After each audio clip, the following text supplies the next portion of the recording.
বয়সসীমার সংস্কার করতে হবে, এটাই আমাদের মূল দাবি। আমরা আন্তর্জাতিক বিশ্বের সাথে তাল মিলিয়ে চলতে চাই।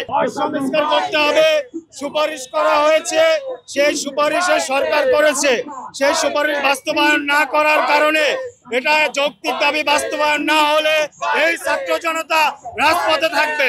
সরকার কি চায় যে এই দাবি বাস্তবায়ন না করে আমাদেরকে এই রাজপথে থাকতে? আমরা বলে দিতে চাই বিভিন্ন সেক্টরে বিভিন্ন বয়সসীমা করতে হবে। আমরা আন্তর্জাতিক বিশ্বের সাথে তাল মিলিয়ে চলতে চাই। আমাদের মূল দাবি হচ্ছে ডক্টর ইউনূসকে বলতে চাই, উনি যদি ওনার 3-0 কে যদি উনি সফল করতে চায়, তাহলে বেকার মুক্ত যদি করতে চায়, তাহলে বয়সসীমাকে উন্নত করতে হবে। এটাই আমাদের বয়সসীমার সংস্কার করতে হবে, এটাই আমাদের মূল দাবি। একটি স্ট্যাটাসে একটি বাংলাদেশ চলে না। আমরা ছাত্র সমাজ যখন জেগেছি, ইনশাআল্লাহ যদি আগামী অল্প সময়ের ভিতরে, এই মাসের ভিতরে যদি 35 বাস্তবায়ন এবং ক্ষেত্রে বিশেষ উন্মুক্ত বয়স সংস্কার না করা হয়, অতি শীঘ্রই আমরা তীব্র থেকে তীব্র সারা বাংলাদেশ ব্যাপী সারা বাংলাদেশের জনগণকে নিয়ে আমরা রাজপথে লড়াইয়ে দাবি আদায় করার জন্য নেমে পড়ব। বাছাই করা আলু আর স্পাইসি সিজনিং এ প্রাণ পোটাটা চিপস নাকি বিস্কিট খেয়ে বোঝে নাও। আমরা বুঝি জিওপলিটিক্যাল কি, আমরা বুঝি সুপার পাওয়ার কি, আমরা জানি এই বাংলাদেশে সুপার পাওয়ারের কি ধরনের রাজনীতি চলছে।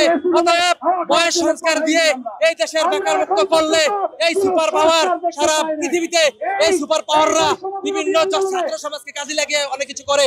আমরা চাই এই যে ব্রিটিশ সংস্কার আইন এবং অন্য যে ব্রিটিশ সংস্কারের পরে বাংলাদেশের গত 53 বছরে যে সংস্কার হয় নাই, এই বয়স সংস্কার হলো একমাত্র সংস্কার। যদি উন্মুক্ত করা হয়, একটা ছেলে যখন অপরচুনিটি পাবে দেশের বাইরে চলে যাবে, তখন সে আবার চাকরি দিতে পারবে। অতএব সর্বশেষ বলতে চাই, অতি বিলম্বে আমরা এই যে বয়স সংস্কারের যে দাবি, 35-এর দাবি আপনারা মেনে নেন। যেই দেশে দুর্নীতি সহজ, সেই দেশে বয়সের মতো যৌক্তিক একটা দাবি কেন বাস্তবায়ন হবে না?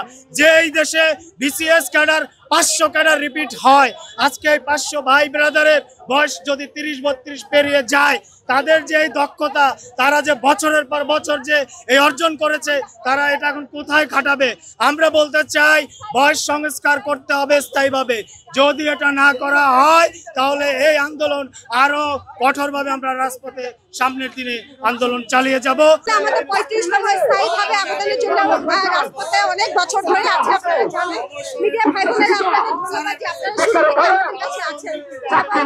স্যার প্রত্যেকটা কর্মসংস্থান দাও না কেন আমরা কিন্তু সহিংস কর্ম নাই রে, আমরা দখল করি না, আমরা সবচেয়ে সুস্থভাবে আমাদের আন্দোলন চালিয়েছি।